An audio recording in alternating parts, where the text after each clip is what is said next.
A warm welcome to you all. You're currently watching the Golden Score Show right here on Non-Field Flicks, your home of black entertainment. And who better to give you the news than me, Adelani Ogunrinade, reporting right here live from Johannesburg, South Africa. I'm your most trusted spy in the world of sports. Get yourselves ready for yet another electrifying show. Yeah.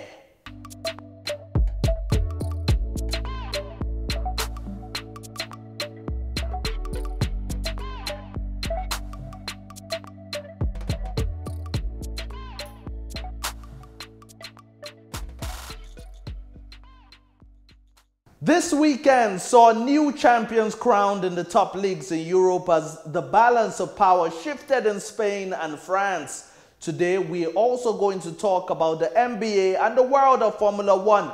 Let's look at today's headlines.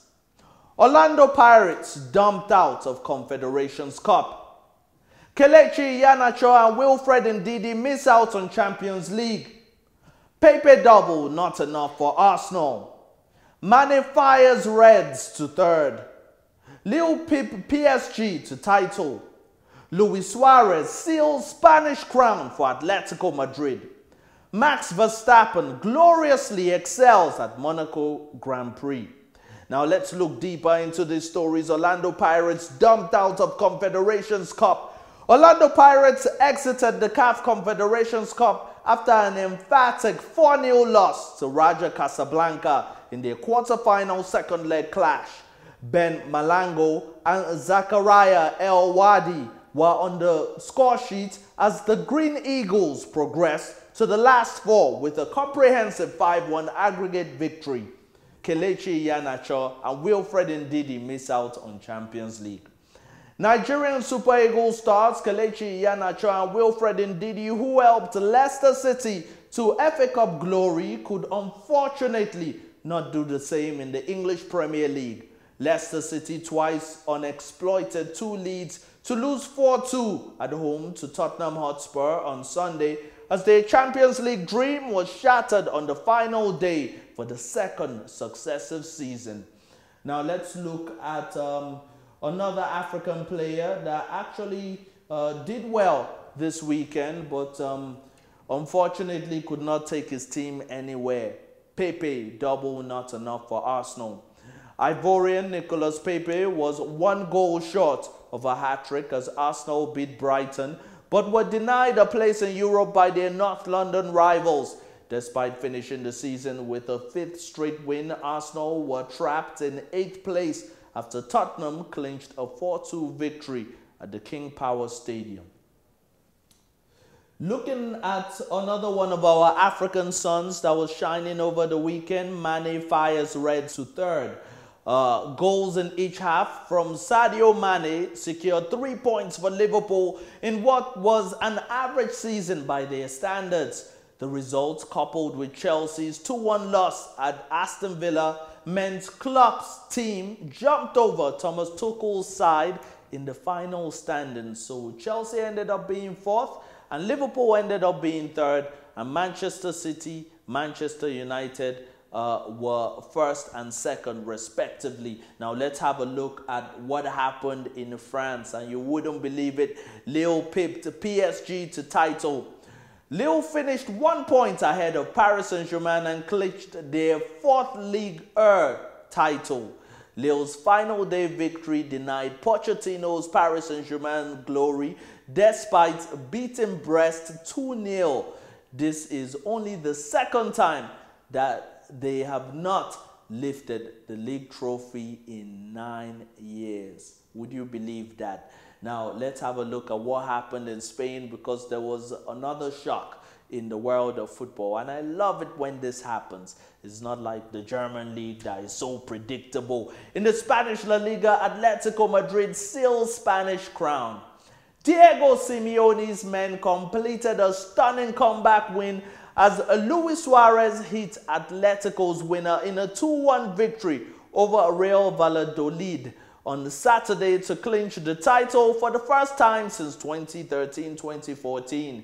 The 34-year-old joined Atletico Madrid last summer from Barcelona in a deal worth £7 million And now rivals Real Madrid finished 2 points behind on 84 points. Now from the fields of football to the racetracks, Max Verstappen gloriously excels at Monaco Grand Prix.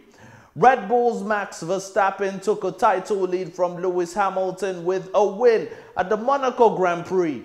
Hamilton finished in 7th place, leaving him frustrated and angry after Mercedes' pre-race plans. So that wraps up your Golden Score news this hour. After the break, we'll be sitting with Emmanuel Korada, just reviewing the season, the NBA, and much more. Stay tuned.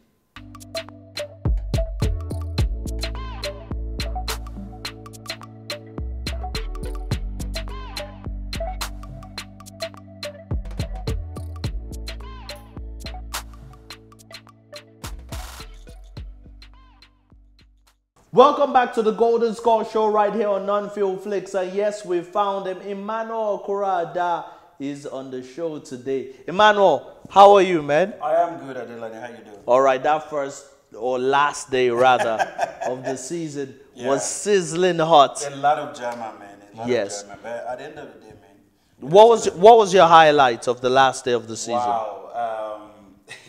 From Athletico Madrid to Lille in France. Okay. And to Chelsea qualifying for Champions League, despite the fact that they did not deserve to. You know, those were just some of my few highlights. Yeah. Those were some of your few highlights. Now, let's talk about Sergio Aguero. Yeah. Because the day was all about Sergio Aguero, really. What's Manchester City going to be missing with Sergio Aguero gone? And who can they replace Sergio Aguero with? Well, there are news emanating from different media houses that Harry Kane's preferred destination would be Manchester City, ahead of Manchester United and also Chelsea, who have shown interest in him, you know. But bringing in somebody from outside who is not familiar with the league to come in and replace him is going to be a very difficult thing to do, because the record, rather, that this guy has set in Manchester City, becoming the legend with the trophies that he has won, and he's also on the verge of winning the Champions League, you know, before he leaves. So he's a quality player that it'll be difficult for any team to replace, man. It'll be very difficult for Manchester City too. So if you're talking about Kane, yes, fine. He would be a perfect replacement. But if you're talking about the likes of Haaland, talking about other players that are coming from outside, they've never been, you know, they've never been tested in the English Premier League. So it will be difficult for us to assume they are going to replace him. You know? Yes, and there's talk of him going to Barcelona. Aguero. Yes. Yeah, no, he's going already, 2 years contract at his age. You know, I said it before that he's not going to a league that he's not familiar with. He's going to a league that he played in. He played for Atletico Madrid, remember? That was where a lot of people wanted to sign him, and Manchester City at the end of the day succeeded in getting him. And he has proven to Manchester City that they did not just waste that money. You know, he deserved every cent that was paid for him. And then going back to Barcelona, we talk about the issue of him going there as a long time goal for for Barcelona, rather. No, he's going there for them to just try and see if they can be able to win the league come next season. You know, so I think he's going to do well in Barcelona with Messi in there. I mean, it's going to be a perfect combination. Oh, yes, indeed. They must just keep him away from taking penalties, and I think that will be fine. The Panica penalties. Yes, yes. Now let's move on to a player you mentioned, Harry Kane. Harry Kane won the Golden Boot, and listen to this: the Tottenham hitman has won his 3rd award, matching Alan Shearer's achievement and closing in on Thierry Henry. Harry Kane has won the Premier League Golden Boot the 3rd time, with the Tottenham striker notching 23 goals for the season. Oh, he deserves it. He deserves it, man. The guy is so good to a point. Now we can all understand why he wants to lead the English Premier League side, Tottenham Hotspur, because he is a player of great quality, a player who has shown year in, year out that he's ready for trophies, and just the trophies refuse to come. When he got to the Champions League final with Pochettino, unfortunate for him, he was unable to win it. He went to the League Cup final, and Tottenham once again decided to fire the coach before the final. a coach with a winning mentality was fired before the final. And Harry Kane, I listened to his interview with Gary Neville, and in the interview you could see that he's a player who's so confident about himself, but you can also see from the body language that he is not comfortable with the squad that he is playing in at Spurs at the moment, you know. So he want to go to a place where he'll be able to win trophies. Because at this stage of his career, he want to win trophies. He has proven it that he's a prolific striker. Now, speaking of winning trophies, if you're having a bad day, just remember that Thomas Partey left Atletico Madrid and went to Arsenal. And Atletico Madrid won the league. And he left to a team that was a curse from his village, man. He couldn't even get into the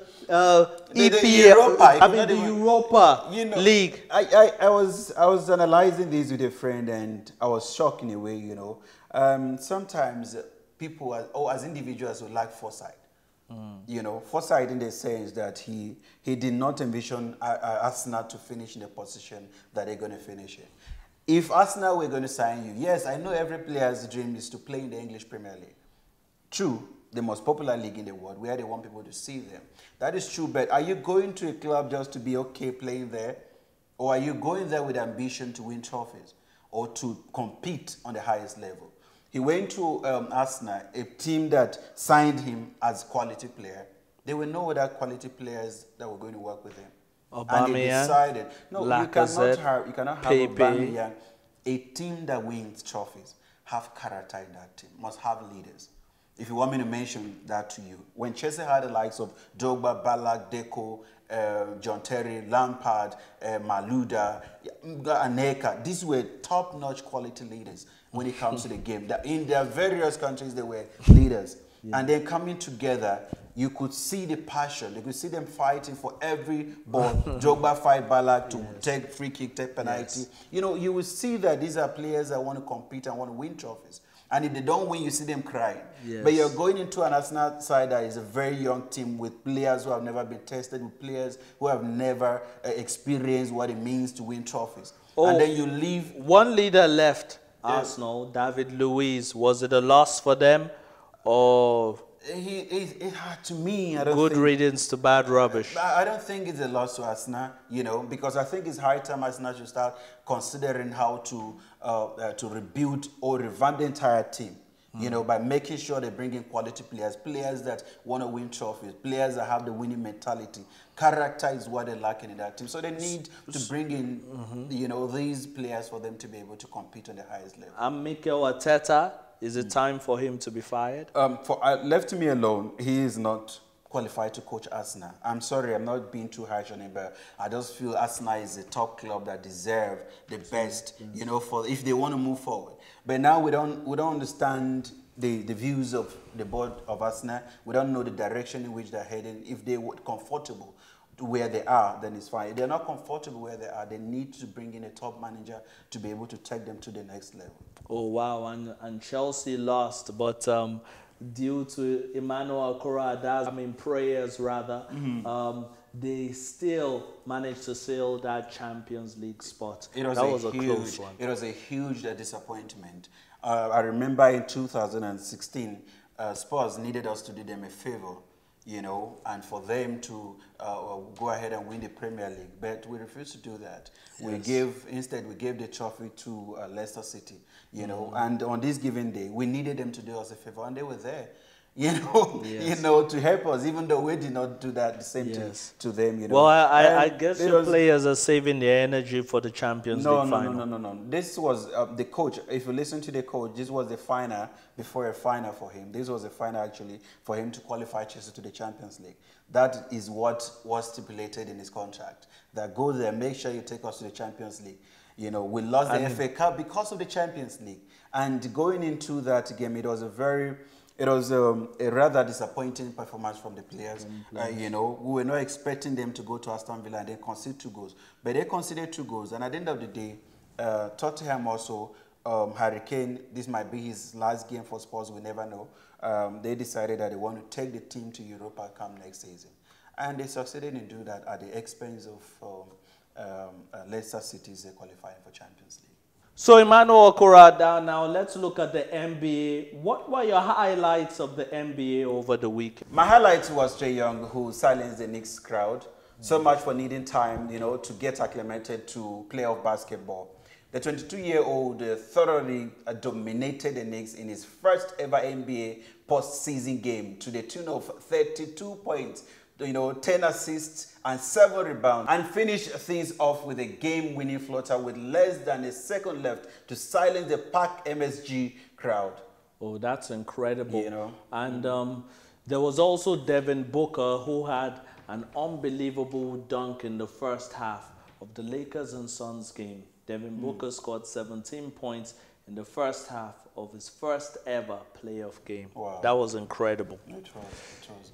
Guys, we've come to yet another end of the Golden Score Show, but make sure that you call in +27 78053 9184, because this week the Champions League and Champions League final, the Europa Why League you always final. forgetting Europa? Because that's not fair to make it. Well, I mean, I think the low blows we should handle when the cameras are off. We'll be sorting that out. But to the viewers at home, remember, we're still running that competition, that you stand a chance to win an incredible giveaway if you can just predict who you think will win the Champions League final and the Europa League final. Emmanuel Okurada, it's always a pleasure having you on the show. Thank you so much, sir. Till next time, goodbye.